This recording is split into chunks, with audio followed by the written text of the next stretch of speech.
Pues vamos a meditar un poquito en la escritura. Gracias. Yo he tenido días de mucha introspección, estar muy pensativo. De por sí esta época como que luego da para eso, a estar muy pensativos. De hecho, es muy común que en la época decembrina la depresión en las personas aumente, los suicidios aumentan, y esto estamos hablando de que es como ya estadísticamente, pero en este tiempo, si le añadimos a todo lo que hemos estado viviendo en este 2020, pues las cosas son pues un poquito más duras, porque simplemente llevamos ¿qué? 10 meses, 9 meses usando cubrebocas. No sabe usted cómo me desespera a mí. Yo creo que a ustedes también. A mí yo me lo quiero quitar. El estar yendo a los lugares y hacer filas que antes no hacíamos. Antes podía uno entrar, no sé, a una tienda a la hora que quisieras, y ahora si está con cupo te tienes que esperar. Y es un modo de vida que ha cambiado, y entre eso el estar escuchando constantemente que fulano ya está enfermo, pastor ore por sultano, pastor ya se murió aquel, y una serie de noticias que generan tensión y estrés. Entonces yo he estado meditando, dije, Señor, estamos vivos, estamos aquí, y tú nos tienes aquí con un propósito. Ayúdanos a seguir siendo cristianos en este tiempo. Y bueno, dentro de las muchas cosas que he estado pensando, de repente me agarra el celo y hago a veces locuras y a veces tonterías, confieso. Pero es el celo. De hecho, Sebastián, perdón, es el celo, pero perdóname. Hermanos, vi una foto. Voy a tratar de no hacer mucha información, pero vi una foto de personas cristianas con un gorro de Santa Claus. Ahora, espérenme tantito, voy a explicar mi frustración. Aparentemente eso no tiene nada de malo, ¿me entiende usted? O sea, es un gorro y ya, ¿no? Pero me revolvió todo mi interior. ¿Y sabe por qué? Porque estamos en una época, y ya no hablo de la pandemia, hablamos del tiempo de este siglo, en donde Navidad cada vez se relaciona menos con el nacimiento de Jesús y más con otras cosas, entre ellas con Santa Claus. Cuando realmente Santa Claus tiene más de fantasía que de realidad. Este hombre llamado Nicolás vivió, pero obviamente a como lo representan hoy en día, es más fantasía que realidad.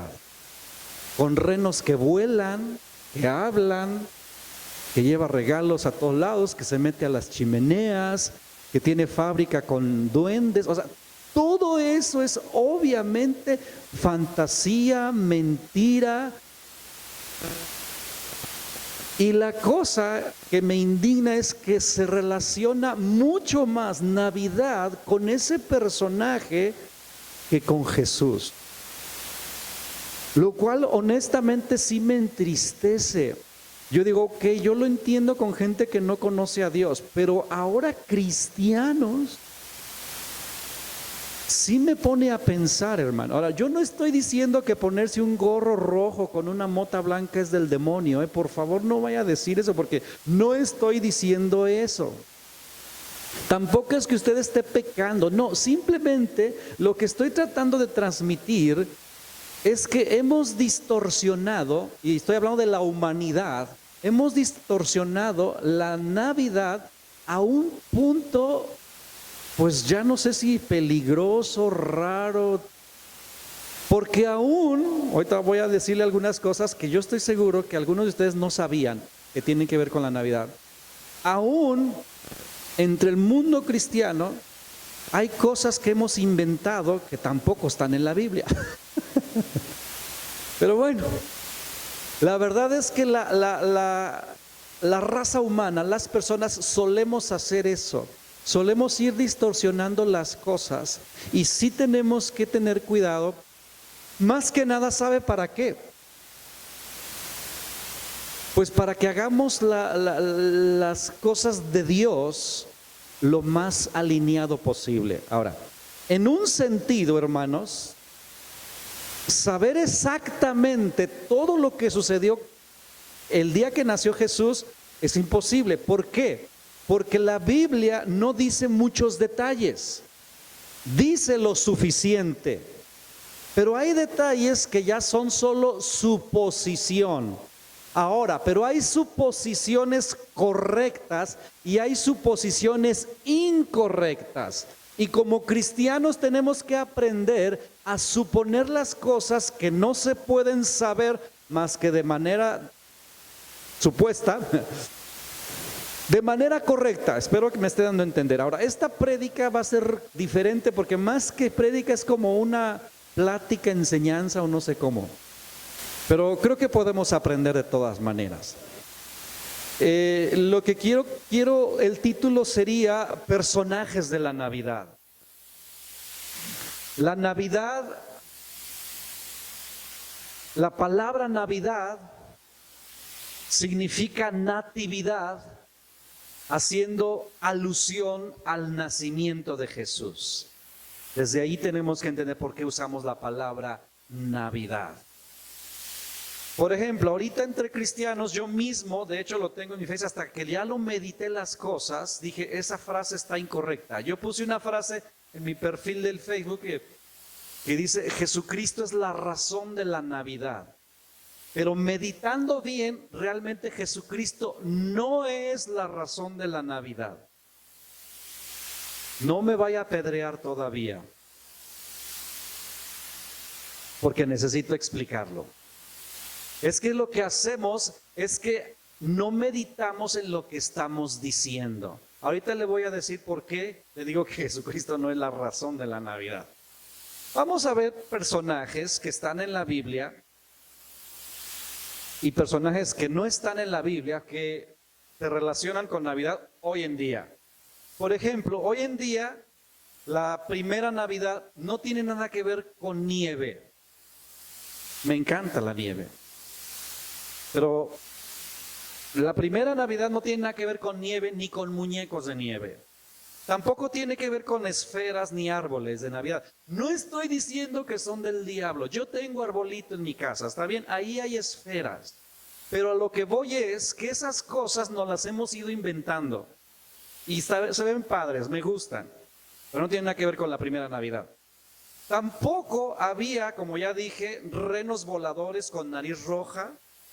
No había duendecillos ni cosas como esas. Entonces, ¿qué sí había en la primera Navidad? Bueno, pues vamos a los evangelios, que solo en 2 se narra la Navidad o el nacimiento de Jesús. Solo en Mateo y en Lucas. Vamos primero a Lucas.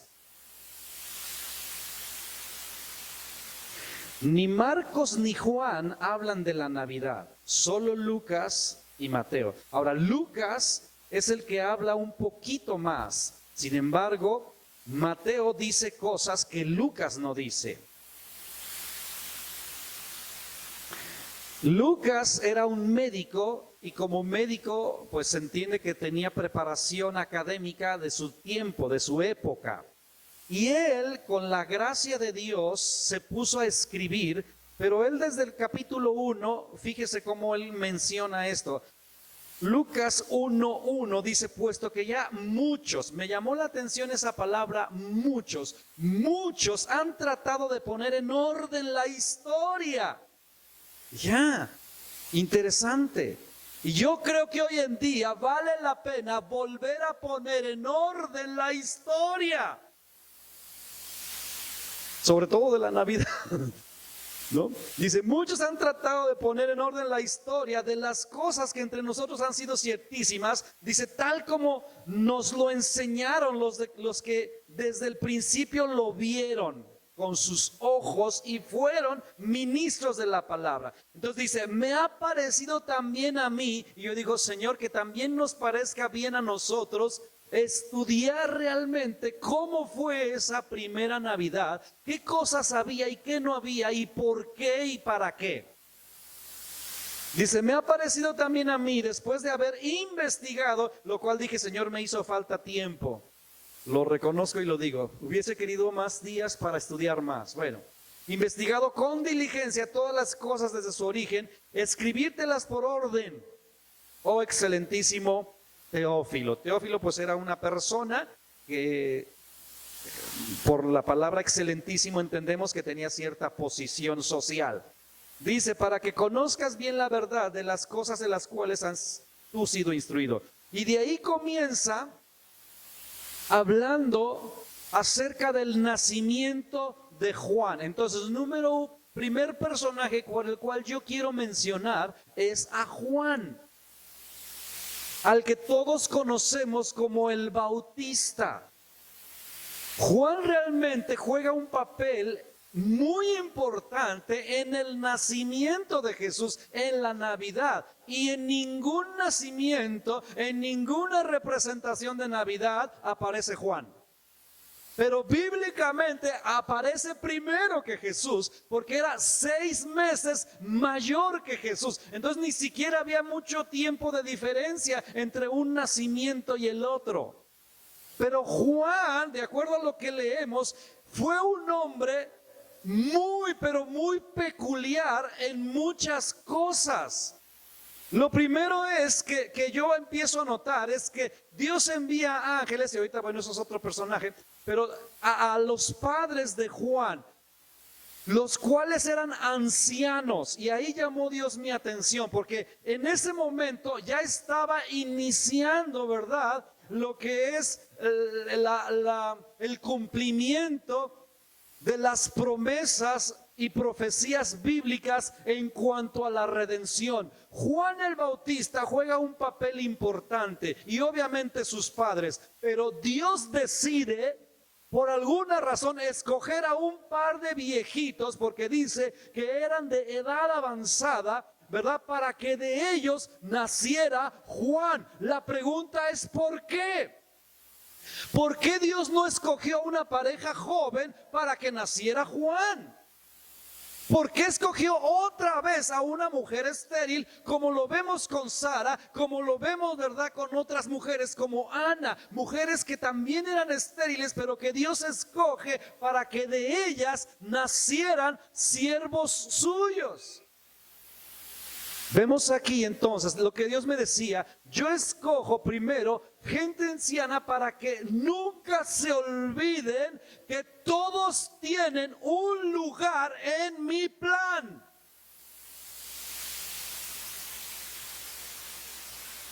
Nunca te sientas desechado por ser de edad avanzada. Jamás le permitas al enemigo decirte que tú ya no sirves, que tú ya estorbas, que tú ya nada más eres un mueble, porque eso no es verdad. No son los únicos ancianos que Dios usa para bendecir al mundo. Y Dios quiere y seguirá queriendo, y escúchenme bien todos, Dios quiere y seguirá queriendo trabajar en equipo con todas las generaciones de todas las edades. Hoy en día parece que ser viejo es ya lo peor que te puede suceder, cuando en la época bíblica ser un anciano era muy honorable.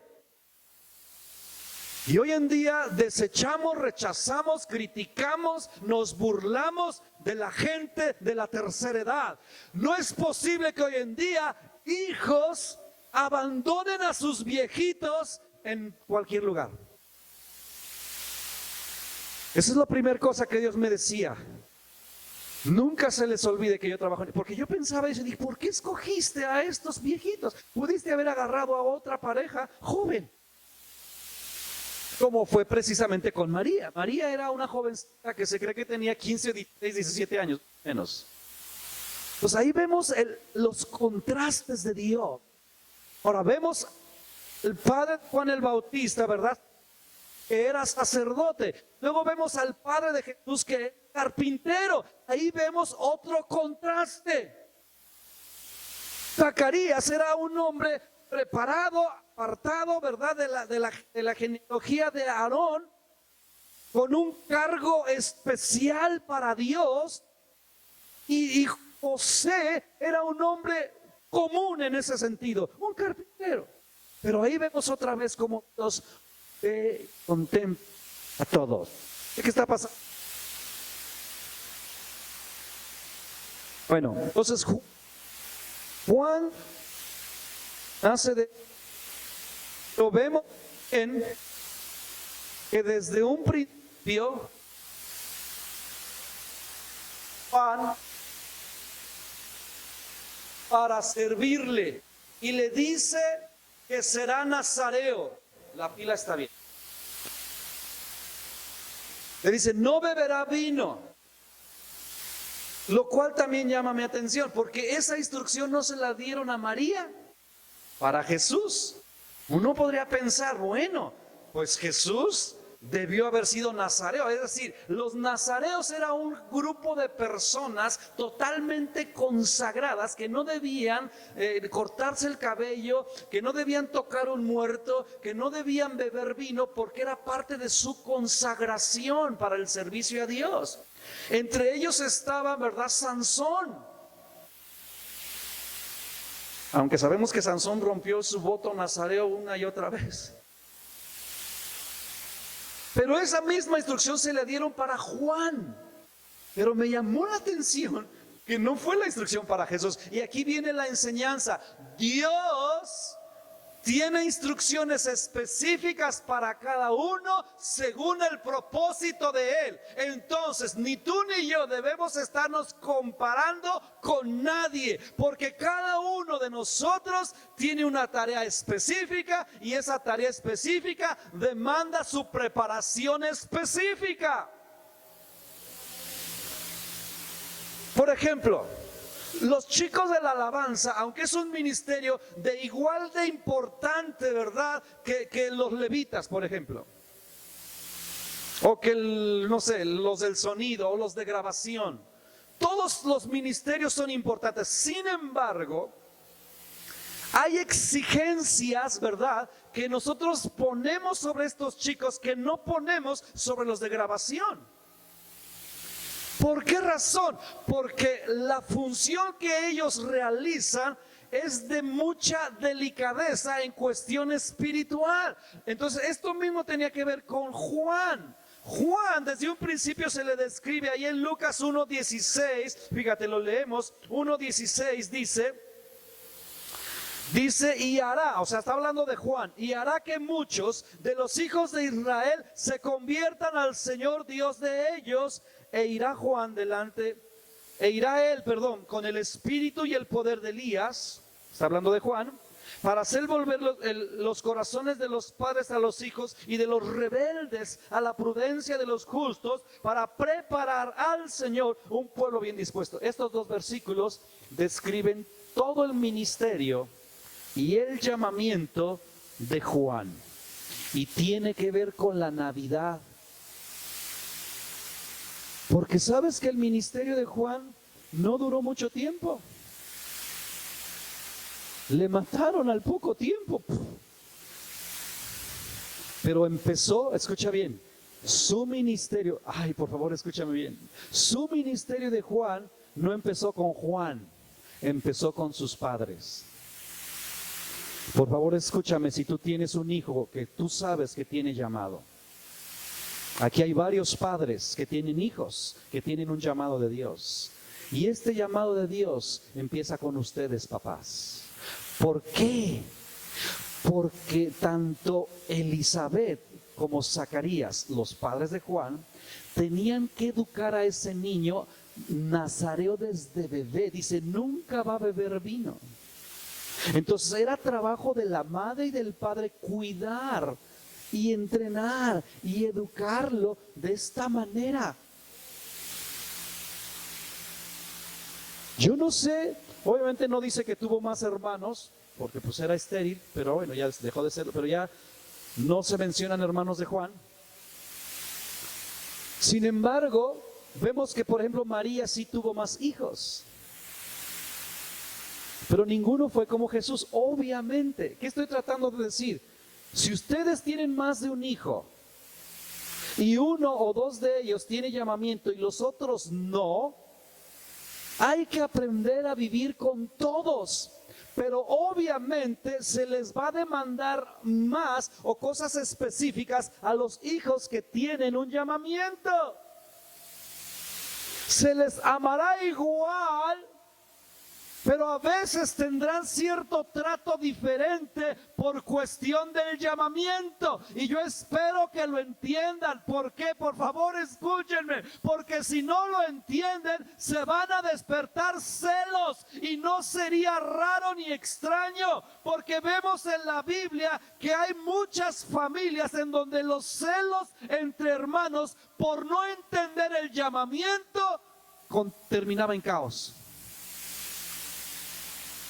Ejemplo quizás más perfecto es el de José el soñador. Dios decide agarrar a este joven y a él revelarle los sueños y a sus hermanos no. Y su padre tenía un trato específico, le hace incluso una túnica de colores.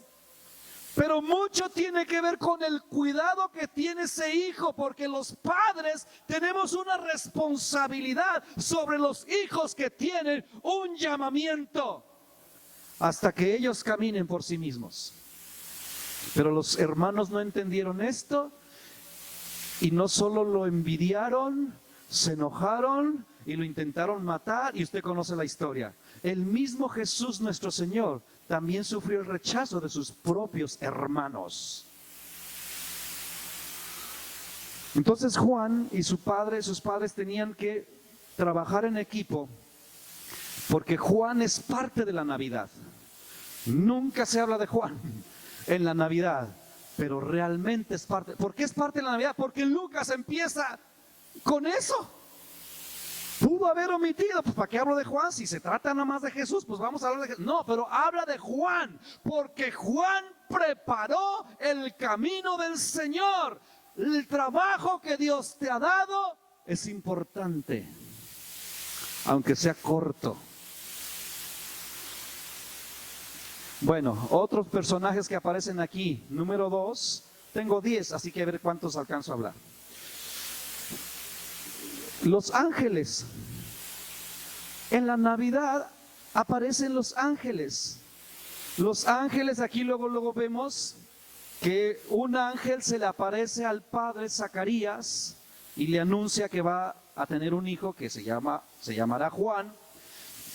Y luego vemos que también hay ángeles, sabemos que uno se le aparece a María, y luego vemos que los ángeles se le aparecen a los pastores, y el trabajo de los ángeles durante la Navidad es sumamente importante. Entonces, en la Navidad sí hay y debe haber ángeles. Si vamos a representar en alguna cosa y de alguna manera la Navidad, vale la pena que ponga algo que parezca ángeles. Se me antojó, ya no alcanzamos, pero a lo mejor para el año que entra no lo sé, yo no sé. Ya ve que en algunos lugares ahorita ya se usa unas alas grandototas donde usted se para y se saca una foto con las alototas. Y ¿por qué no hacemos algo así? Bueno.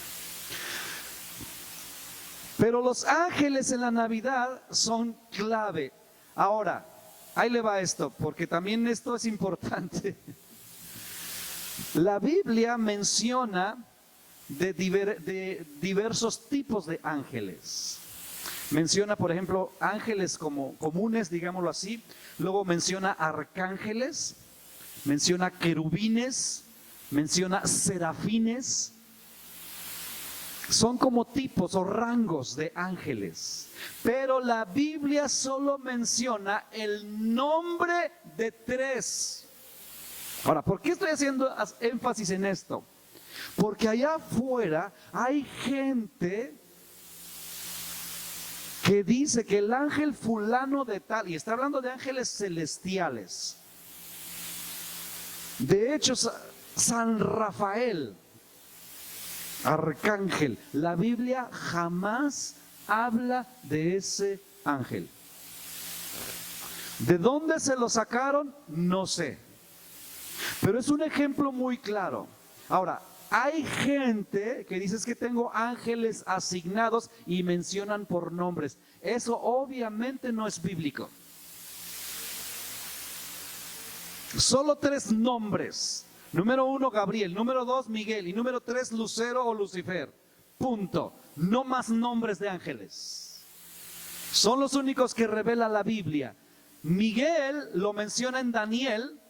Ahí Daniel capítulo 10, capítulo 21, capítulo 12, ahí habla de Miguel. No vamos a leerlo porque digo que tengo que 10 personajes, pero ahí habla de Miguel y lo menciona. El arcángel Miguel sale y habla y te dice y bla, bla, bla, y bla, bla, bla. Miguel. También ahí habla de Gabriel. Ahora, en el Nuevo Testamento de Miguel, solo en Judas en el versículo 9 habla de Miguel, dice aquí, pero cuando el arcángel Miguel, ahí lo menciona, que es un arcángel y pone el nombre, Miguel, contendía con el diablo disputando sobre el cuerpo de Moisés, no se atrevió a usar juicio de maldición contra él, sino que le dijo: el Señor te reprenda. Eso ahí habla del arcángel Miguel en Judas, Nuevo Testamento. En Apocalipsis también habla de Miguel, Apocalipsis capítulo 12, versículo 7.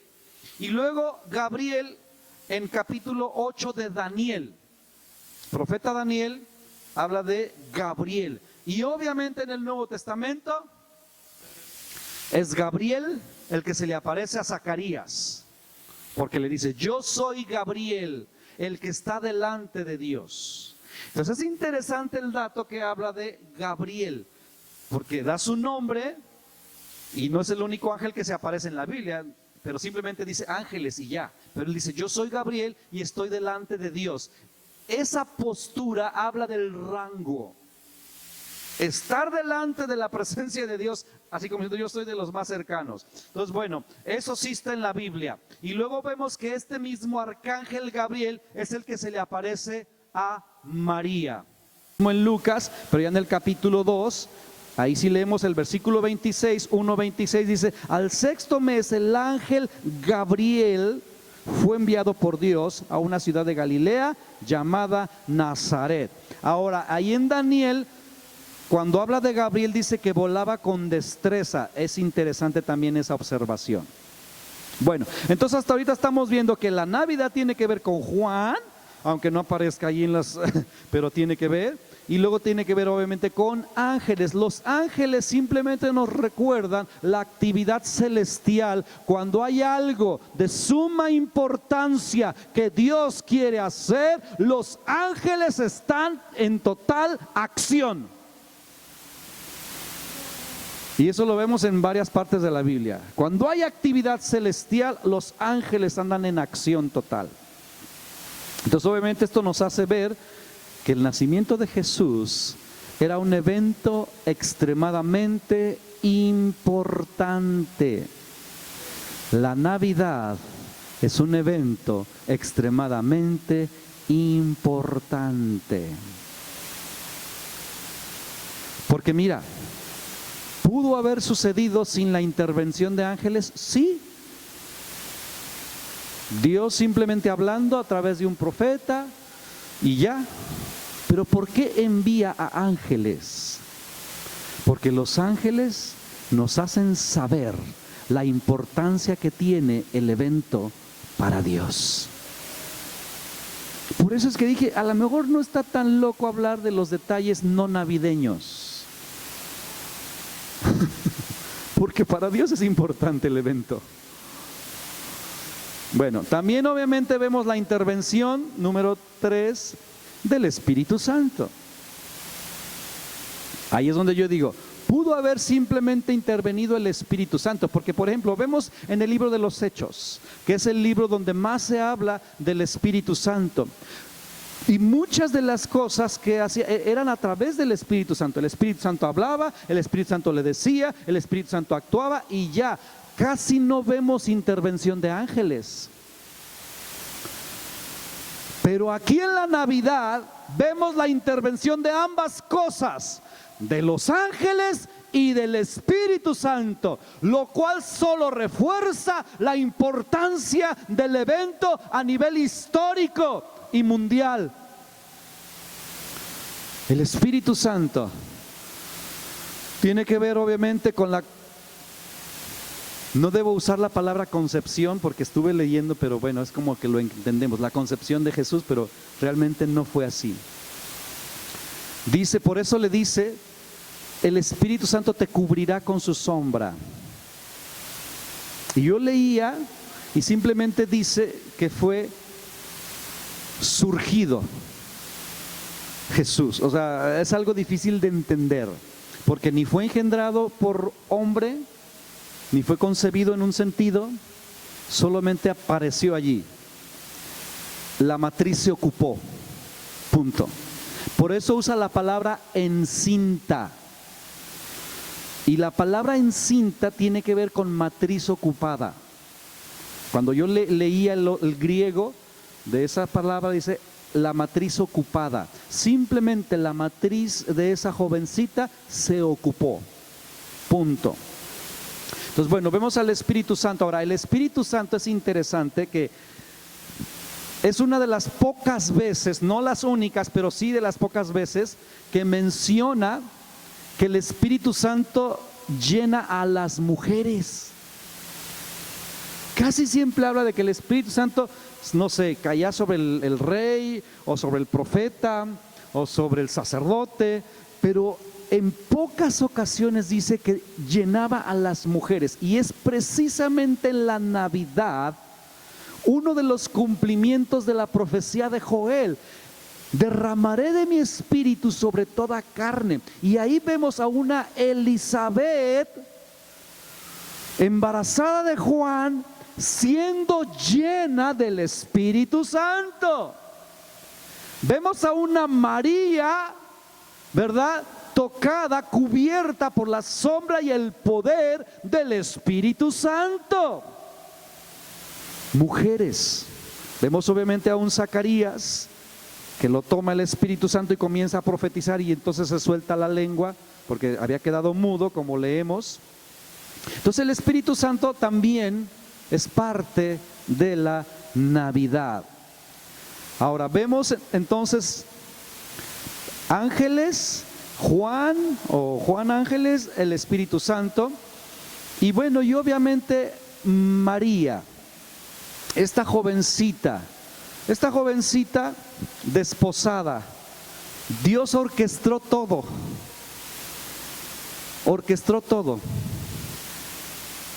porque pudo haber sido una jovencita no desposada, sí, tenía que ser virgen, eso sí, pero ¿por qué a punto de casarse?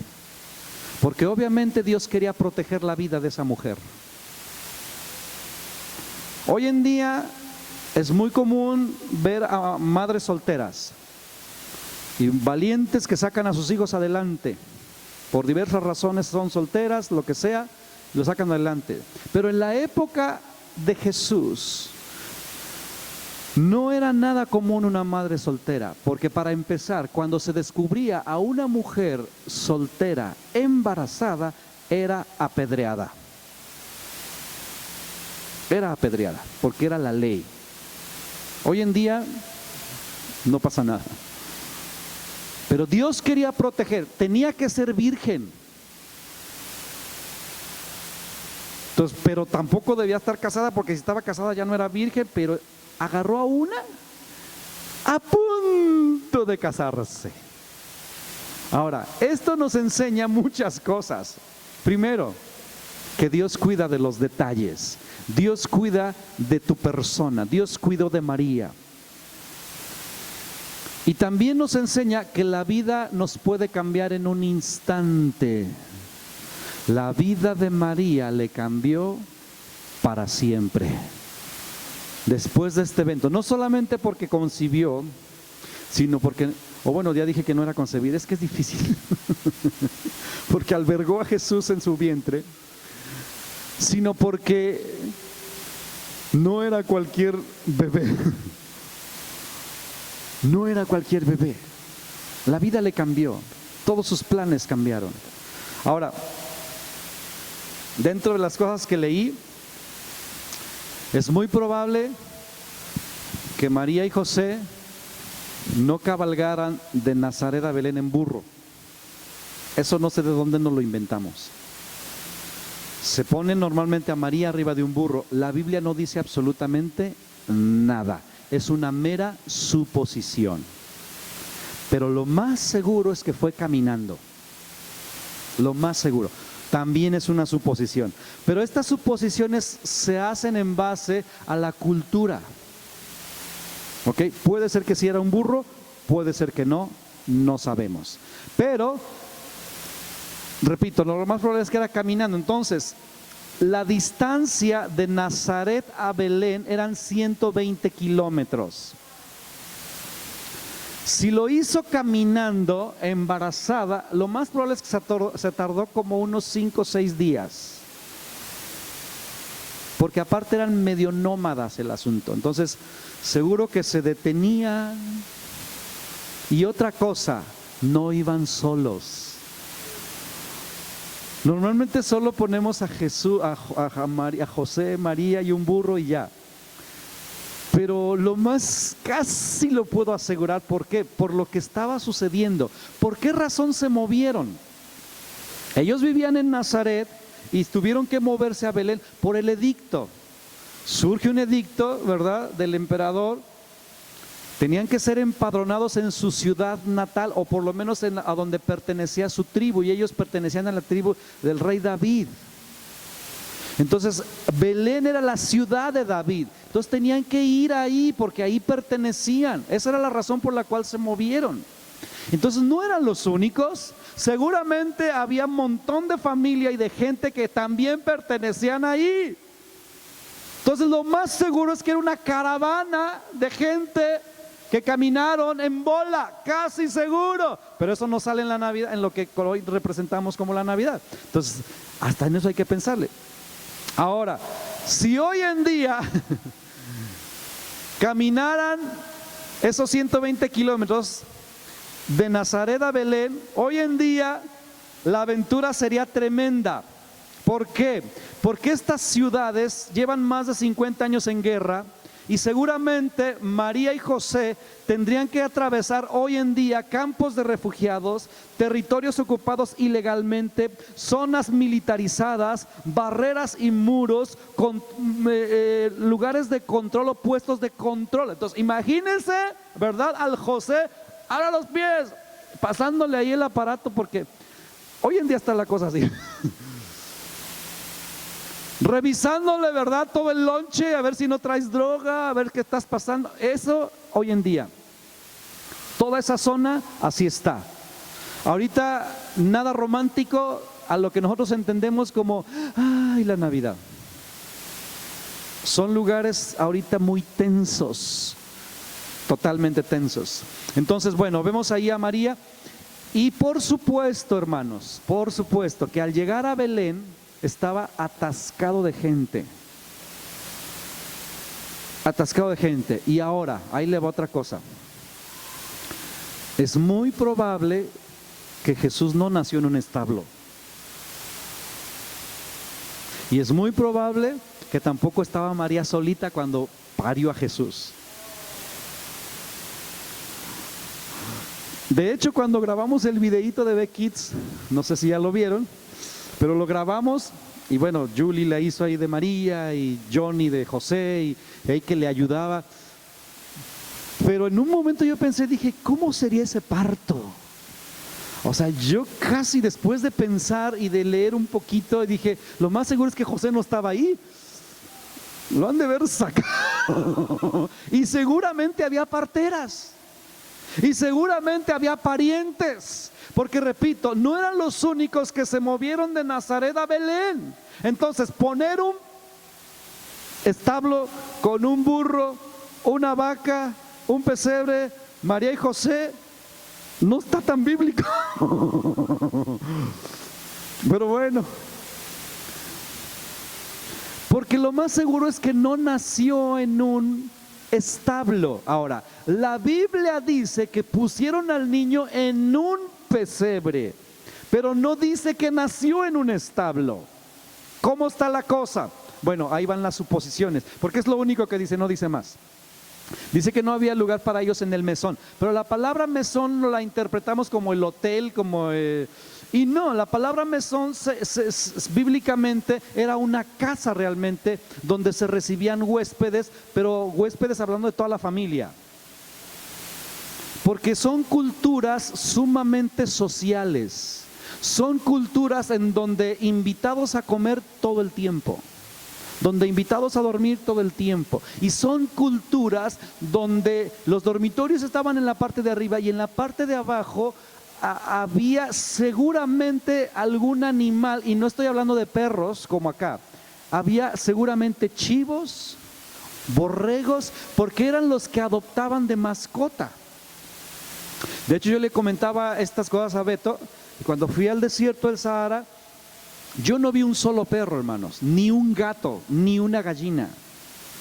Los únicos animales que yo vi entre la gente y entre los lados eran puros chivos, porque se metían a las casas y la gente los trata como a los perros aquí. Son sus mascotas los chivos. Entonces, culturalmente, las ovejas, algunas de ellas dormían allí. Entonces, por eso es que el pesebre estaba cerca de ahí. No es porque estaba Jesús y María pariendo, ¿verdad?, entre heces de vaca, orines de caballo o yo qué sé. Nada de eso sucedió. Pero ¿por qué lo puso en un pesebre? Yo le quiero decir por qué, pero también es suposición porque tampoco dice la Biblia. Primero porque había tanta gente y obviamente habían viajado, no llevaba la cuna, ¿verdad? Pues obviamente. Y había tanta gente, ¿verdad?, que seguramente es el comedero de animales, que eso era el pesebre. Eso es un pesebre realmente, es un cajón ahí que puede ser de piedra o de madera, donde ponían la paja o el alimento de los animales para que comieran. Esa cosa seguramente la limpiaron, digo, todo es suposición, y por no tener una cuna y no había tanta gente en la casa que ahí lo pone. Pero también es hasta cierto punto profético. Le voy a decir por qué. Porque cuando los ángeles le dicen a los pastores que ha nacido un Salvador, dice, esta es la señal. La palabra señal tiene que ver con profecía. O sea, esta es la señal. Ustedes van a encontrar al Salvador envuelto en pañales, o sea, en telas, acostado en un pesebre. O sea, algo fuera de lo normal de la época. Yo dije, ¿por qué? Porque seguramente tampoco era el único niño recién nacido. Estamos hablando que no estaban solitos, de que había multitud ahí en Belén, y de que pues no había anticonceptivo. Entonces muy probablemente tampoco era el único bebé recién nacido. Entonces los pastores están en el campo, ahí guardando las vigilias de la noche, escuchan y ven a los ángeles, van a buscar. ¿A qué niño buscas? ¿Quién tiene bebé aquí? ¿Dónde está dormido? No. ¿Tiene usted bebé? Sí, pero ¿dónde está? No. Era el único que estaba en un pesebre. ¿Por qué? Porque era un evento que se había desbordado por la situación de tanta gente.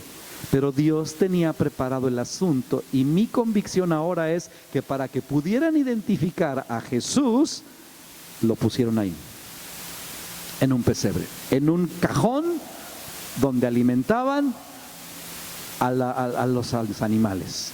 Ahora, otros personajes, no sé cómo ando de tiempo, ya se me acabó. Bueno, nomás voy a mencionar eso. Están los magos, que no eran los que hacían artes de magia. La palabra mago tiene que ver con que eran estudiosos, pero sabemos que la Biblia menciona que venían del este o de oriente, es decir, como de Arabia. Tampoco eran reyes. Yo no sé quién le puso reyes, ahora ya son los reyes magos, pero no eran reyes tampoco, eran astrónomos. Tampoco dice la Biblia sus nombres, y tampoco dice la Biblia que eran tres. Todo esto yo no sé de dónde lo hemos sacado, y así seguimos y así seguiremos seguramente. Pero bueno, ¿qué aprendemos de ellos? Que ellos tenían revelación de Dios. No pertenecían al pueblo de Israel, porque probablemente, repito, venían de Persia, o no, porque no dice el lugar exactamente, solo dice que eran de Oriente, pero ellos tenían entendimiento, porque ellos llegaron a Jerusalén, no llegaron a Belén, llegaron a Jerusalén, y lo que preguntaron fue: ¿dónde está el que ha nacido rey? La interpretación de la Biblia Reina Valera dice: ¿dónde está el rey de los judíos que ha nacido? Así dice Mateo. Pero el original debe decir: ¿dónde está el que ha nacido rey? El que nació siendo rey. Ninguna persona en la historia ha nacido rey. El único que pudo haber nacido rey es Jesús. Pero todos los demás reyes humanos, nadie nació rey. Pueden nacer de una familia real, pero no nacen siendo reyes. Después los coronan como reyes en su momento. Pero Jesús nació siendo rey. Y esto fue lo que turbó a Herodes. Porque cuando le dice: ¿dónde está el que nació rey? A ver, espérate, ¿acaso hay alguien que nace rey? Eso no lo dice la Biblia, pero yo me imagino, porque dice que se turbó. Y toda Jerusalén. ¿Dónde está el que nació rey? Entonces, ¿cómo? De los judíos. Y aquel: espérate, pues yo soy el rey ahorita. Pero él lo interpretó todo de manera política. De manera política. Y dijo: no, aquí hay alguien que quiere destronarme. Él lo veía de manera política. Pensaba que alguien venía a quitarle. Entonces, como él sabía que los judíos esperaban a un Mesías, a un enviado de Dios para liberarlos, dijo: se me hace que ya alguien por ahí anda de guerrillero. Y manda a llamar a todos los escribas y a todos los sacerdotes y les pregunta: ¿dónde dicen sus leyes? ¿Dónde dicen sus profetas que ha de nacer su Mesías? Y dice: no, pues el profeta dice que en Belén. Y para pronto fingen: ay, mis queridos visitantes persas, vayan a Belén, investiguen dónde está ese rey, y me vienen y me dicen para que yo también lo adore. Porque eso fue lo que le dijeron los magos: venimos a adorarle. ¿Quién les dijo que lo tenían que adorar? Tenían una revelación de parte de Dios. Y estos se van, y ahí es donde vemos a la famosa estrella. Entonces sí hay una estrella. Ahí sale la estrella que los guía y se posa. Pero es curioso que en Mateo dice que se posa sobre la casa donde estaba el niño. Nunca dice establo, nunca dice, era una casa. Estaban en la casa. Ahora, quiero terminar con otros integrantes. Tengo más, pero repito, ya me salté varios, pero quiero terminar con estos otros integrantes y personajes de la Navidad que nunca aparecen en una Navidad, y que son los famosos santos inocentes. ¿Quiénes son los santos inocentes? Son esos niños menores de 2 años que fueron brutalmente asesinados por Jesús. Y Dios me decía que ellos fueron los primeros mártires. No fue Esteban como yo creía. Esteban, el primer mártir, fueron esos bebés, y no sabemos cuántos.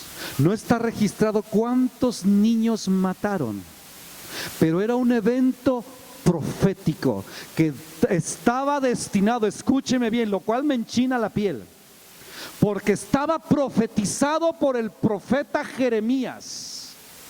Ese evento donde miles seguramente de niños fueron asesinados por causa de Jesús.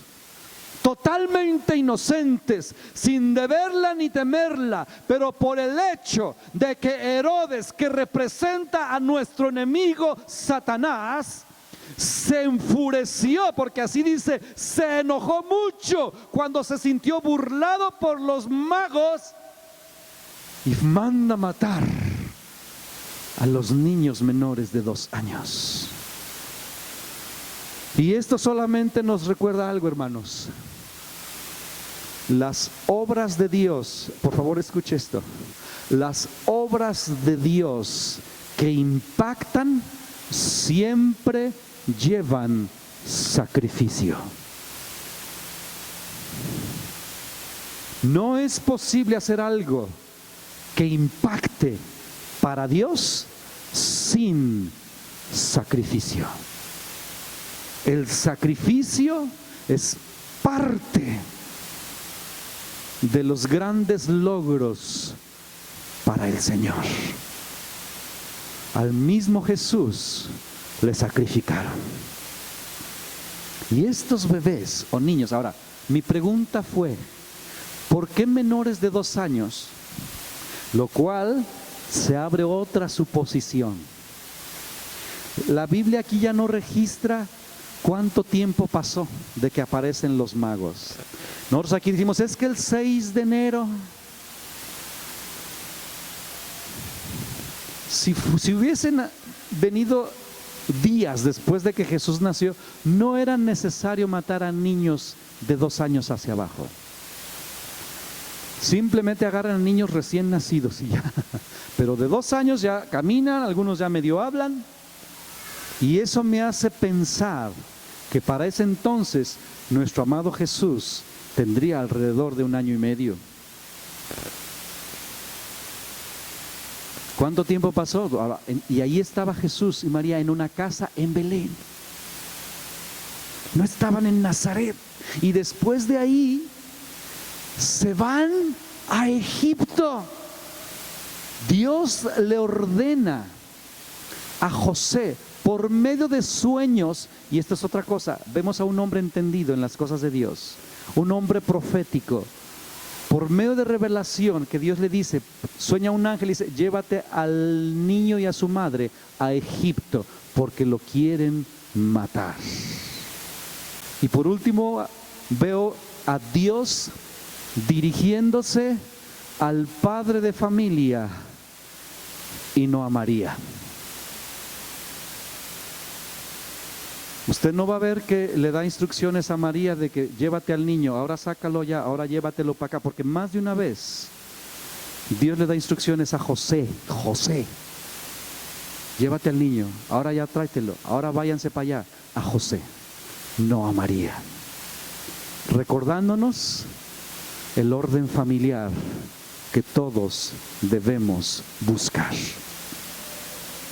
Y todo eso tiene que ver con Navidad. Vamos a ponernos de pie, ya se me acabó el tiempo.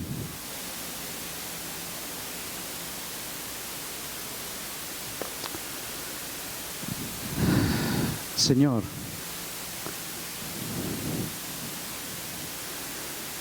cada que yo leía esto, Señor, solo pensaba en cuánta agitación había mientras Jesús nació, tanto antes como durante y como después. Tremenda agitación en el espíritu, pero también en lo físico, porque era un evento extremadamente especial.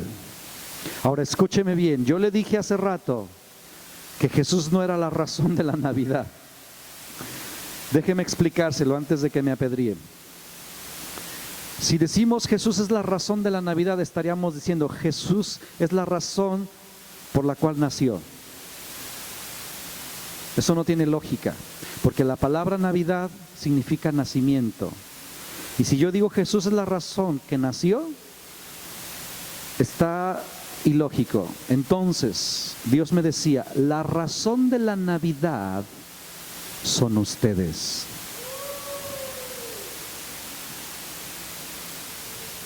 Es el mundo. Porque de tal manera amó Dios al mundo que dio a su Hijo. El amor al mundo, el amor de Dios por el mundo es la razón de la Navidad. Es decir, Jesús nació porque Dios ama al mundo. Porque Dios te ama a ti. Y esa es la razón. Eso me conmovió. Porque si hoy festejamos, agradecemos que Él nació, pero a final de cuentas, ¿por qué nació? Porque Dios te ama, porque Dios ama al mundo, porque Dios ama a tus parientes y porque nos seguirá amando. Y el nacimiento de Jesús solo es una muestra de su amor y del cumplimiento de sus promesas. Padre, gracias por este tiempo de meditación, no sé cómo llamarlo, porque solo fue meditar en eventos de la Navidad y que no tiene nada que ver con gorros rojos ni con renos voladores. Tiene que ver con ángeles, con pastores, tiene que ver con niños asesinados, tiene que ver con mujeres piadosas, con hombres piadosos, como José, como María, como Elizabeth, como Zacarías. Y tiene que ver con tu amor a través del Espíritu Santo. Gracias, amado, en el nombre de Jesús. Amén.